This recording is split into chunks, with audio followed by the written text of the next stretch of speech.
Assalamualaikum warahmatullahi wabarakatuh.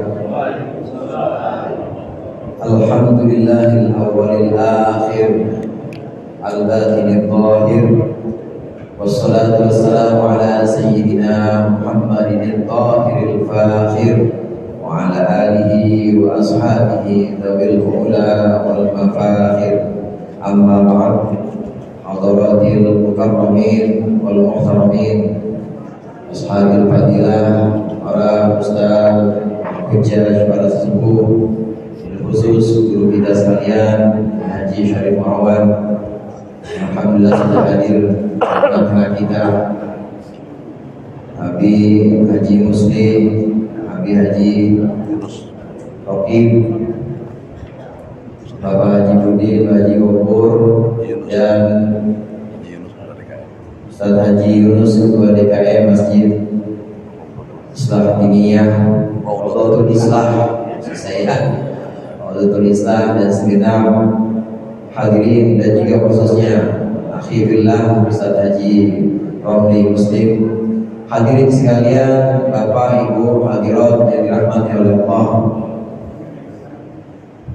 Dari kelimanya udah apa kabar? Siang hari ini kita berkumpul di sini untuk sama-sama ngopi dan makan bareng. Sebenarnya saya pengen makan di sini, tapi disuruh ngomong. Udah ngomong aja dari tadi padahal.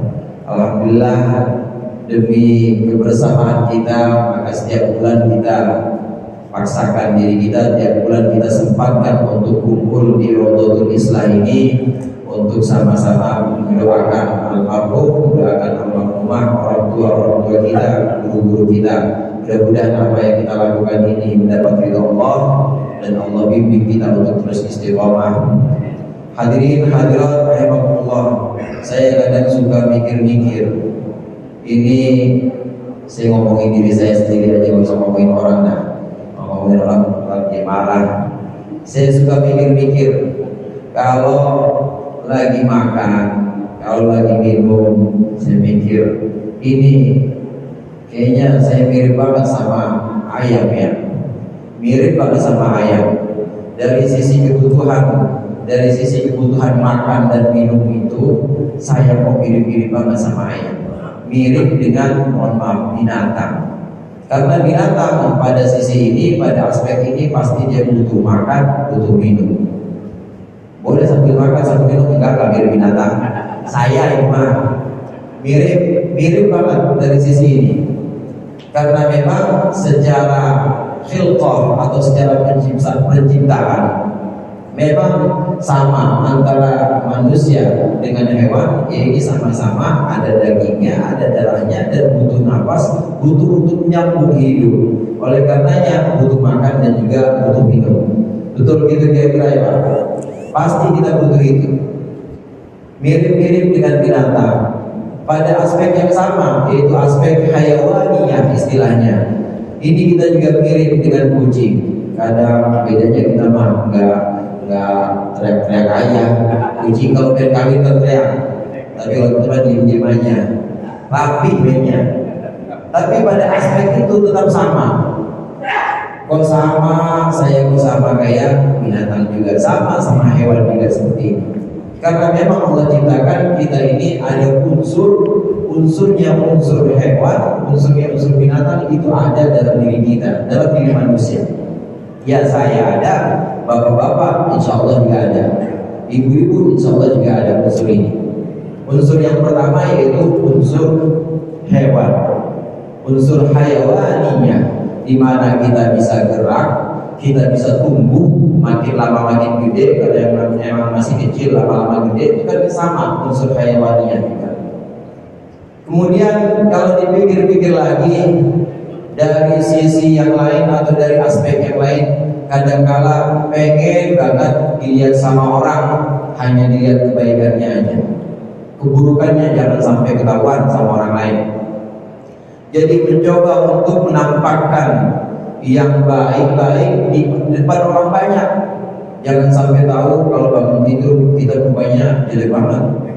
Jangan sampai tahu kita kalau lagi nggak punya duit, orang semuanya jelek dan muka kita juga makin jelek. sebisa mungkin menampakkan yang baik di depan orang banyak. Ini sebagaimana perilaku satu ucapan yang dihikayatkan dalam firman Allah, dihikayatkan untuk menceritakan tentang ucapannya iblis. Wa inni lakuma laminan nasihin. Iblis itu waktu di depan Nabi Adam, di depan Siti Hawa, bapak-bapak, ibu-ibu, di depan Nabi Adam dan di depan Siti Hawa, iblis itu bilang, wa inni lakuma laminan nasihin. Sesungguhnya aku untuk kalian ini adalah orang yang benar-benar memberikan nasihat. Makan buah kuldi itu, nasihat saya apa benar ini? Nasihat saya demi cinta saya, demi kesetiaan saya kepada engkau Adam, kepada engkau Hawa, makan dan buah kuldi. Benar-benar ini saya bilangin, saya terus menyembunyikan yang baik dan menyembunyikan yang buruk dan menampakkan yang baik. Padahal dalam hatinya iblis itu penuh dengki. Dalam hatinya iblis itu penuh iri, di mana Allah menciptakan makhluk yang baru diciptakan, tapi Allah suruh hormat semua makhluk-makhluk senior, semua malaikat-malaikat yang lebih dulu diciptakan disuruh hormat pada Nabi Adam oleh Allah. Iblis dengki, menyembunyikan yang buruk seperti kedengkian dan menampakkan yang baik seperti kesetiaan. Ini mirip-mirip dengan sifat iblis. Kadang-kala saya pikir kalau saya begini amat ya, bawa kagak ya, bawa insya Allah agak jauh beda. Selalu yang di depan, yang ingin ditampakkan di depan orang banyak, selalu yang baik-baik. Kumpul sama orang pakai pakaian yang paling cakep. Kalau perlu pakai BHS yang kelas apa? Ji. Masterpiece. Iya, cari minyak wangi. Kalau di depan orang banyak selalu dimunculkan yang paling baik supaya dilihat orang. Tapi menyembunyikan yang buruk. Sifat yang seperti ini adalah sifat iblis, sifat setan. Jadi sudah ada dua unsur, bapak-bapak, ibu-ibu. Sudah ada dua unsur yang ada pada diri kita, yang ada pada diri saya, diri hadirin dan hadirin sekalian. Ada unsur hayawaniyah, kita yang bergerak, kita tumbuh, kita semakin besar kalau yang masih kecil dan bisa menangkap rangsang. Unsur yang kedua yaitu unsur syaitaniyah, sebagaimana sifat-sifat iblis itu ada juga dalam diri kita. Ada dalam diri kita. Cuma alhamdulillah Allah sampaikan, Allah sebutkan bahwa laqad khalaqnal insana fi ahsani taqwim. Sungguh kami ciptakan manusia itu dalam bentuk yang semulia-mulianya, bentuk yang paling sempurna. Walaupun artinya nanti akan Allah masukkan asfala safilin kalau nggak bisa merawatnya. Alhamdulillahnya bukan cuma dua unsur ini, tapi ada unsur lain yang Allah ciptakan juga ada dalam diri kita. Jadi saya nggak kecil hati juga. Bapak dan ibu gak usah kecil hati kalau dibilang mirip sama binatang. Saya juga jangan kecil hati kalau dibilang mirip setan, karena memang ada sifat-sifat setan dalam diri kita. Pasti, secara jujur pasti kita pengen dilihat sama orang yang baik-baiknya, yang buruknya jangan. Pasti secara jujur kita butuh makan, butuh minum, butuh kebutuhan biologis kayak binatang. Nah yang berikutnya unsur yang juga Allah ciptakan ada pada diri kita, ada pada manusia, yaitu unsur malaikat, saudara. Unsur malaikat. Malaikat itu gimana sih? Malaikat itu la ya'sunallaha ma amarahu wa yaf'aluna ma yu'marun. Malaikat tidak pernah menentang Allah, menentang perintah-perintah yang Allah titahkan kepada mereka, tidak pernah ditentang. Dan juga selalu melaksanakan apa-apa yang Allah titahkan kepada mereka. Selalu yang Allah perintahkan dilaksanakan. Dan di antara sifat malaikat ini tunduk, sifat malaikat ini selalu mengagungkan orang yang lebih mulia atau mengagungkan sesuatu yang lebih mulia di atas dia.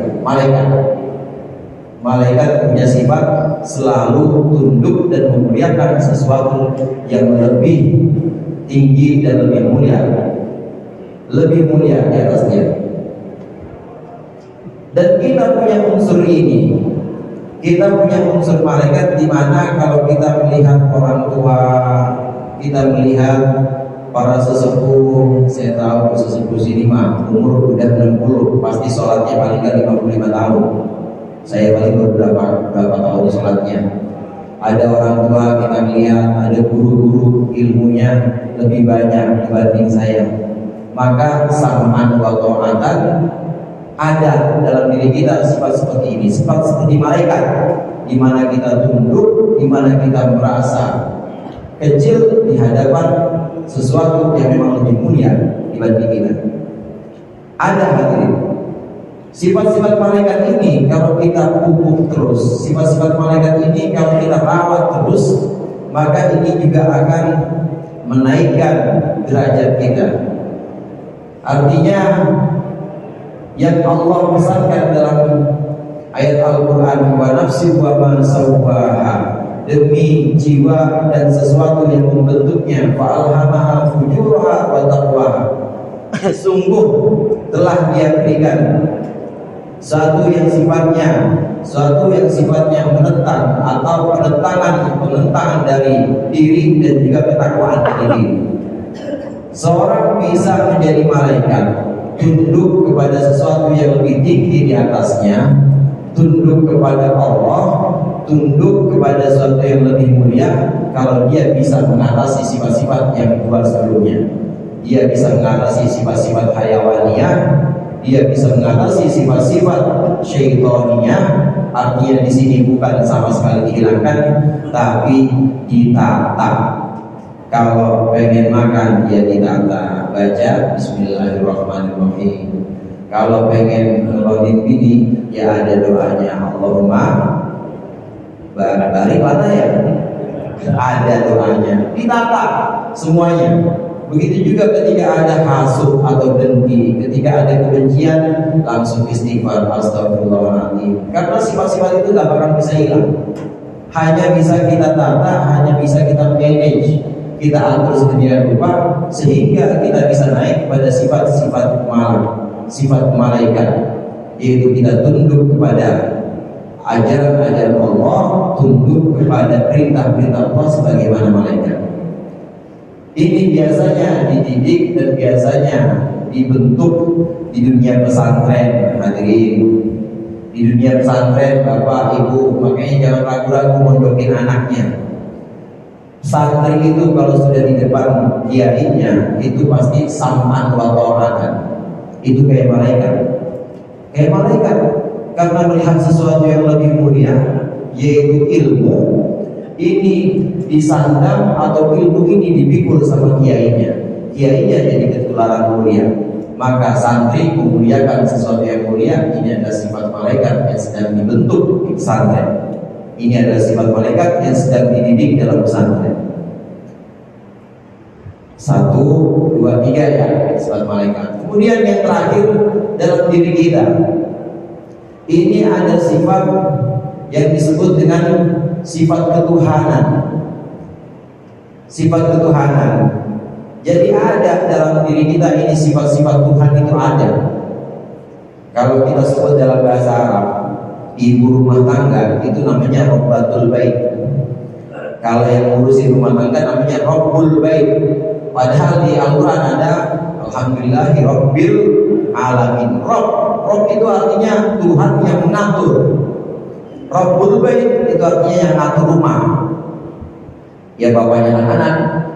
Kalau Rabbatul Bait itu adalah ibu yang mengatur rumah. Sifat Rabb, sifat yang kecenderungannya adalah untuk mengatur, menata orang-orang yang di bawahnya. Ini adalah sifat ketuhanan. Kita yang sudah bisa melampaui sifat pertama yang paling rendah, sifat hayawaniyah, sifat syaitoniyah bisa kita atasi, dan kita sudah dididik melalui dengan sifat malaikat, tunduk kepada perintah-perintah Allah, maka akan Allah jadikan khalifah. Ini yang dimaksudkan khalifah, yaitu pengganti Allah, di mana sifat-sifat yang dominan adalah sifat-sifat Rabbaniyah, sifat-sifat ketuhanan. Mulai diatur sama istrinya, sama anaknya, sholat, bangun. Yang begitu apa? Keluar rumah kagak pakai kerudung, Nah itu sifat mengatur seperti itu adalah sifat Rabbaniyah. Karena memang dalam diri kita ada sifat-sifat ketuhanan yang ingin sekali yang ada di depan kita ini tertata rapi sesuai dengan kehendak Allah, sesuai dengan ridha Allah. Karena apa yang Allah perintahkan, apa yang Allah tindakan itu untuk kebaikan kita, untuk kebaikan manusia. Seorang yang menggantikan Allah, khalifah itu artinya menggantikan Allah, artinya mengganti. Sayyidina Abu Bakar disebut dengan Khalifatul Rasulillah, maksudnya pengganti Rasulullah. Sayyidina Umar disebut dengan Khalifati Rasulillah, pengganti dari penggantinya Rasulullah, maksudnya pengganti dari Sayyidina Abu Bakar. Tapi kalau diterusin panjang itu saudara, Sayyidina Utsman jadinya Khalifati Rasulillah, pengganti dari penggantinya pengganti Rasulullah, panjang banget. Maka dari situ Sayyidina Umar putus, jangan panggil khalifah. Dari situ Sayyidina Umar panggil antum mu'minun wa ana amirukum. Kalian orang-orang beriman, wa ana amirukum, dan saya adalah yang ngurusin urusan kalian. Amir dari kata amrun yaitu urusan. Amirukum, saya adalah yang diserahi urusan kalian. Sejak saat itu maka panggilannya untuk Khulafaur Rasyidin Amirul Mukminin, bukan khalifah lagi. Jadi dalam segi sejarah atau konteksnya sejarah, yang pantas dijadikan khalifah itu adalah khalifah adalah Sayyidina Abu Bakar, yang lain Amirul Mukminin. Nah, bagaimana khalifah yang ada dalam ini ja'ilun fil ardi khalifah di Al-Quran surah Al-Baqarah? Sesungguhnya aku menjadikan di muka bumi ini seorang khalifah, pengganti. Seorang pengganti ini adalah manusia yang sudah bisa menatap sifat-sifat kehewanannya, sudah bisa menatap sifat-sifat syaitoniahnya, dan sudah terdidik, sudah berakhlak dan akhlak malaikat, dan kemudian layak dan pantas untuk mengatur dunia. Maka itulah yang disebut dengan Khalifatullah atau pengganti Allah.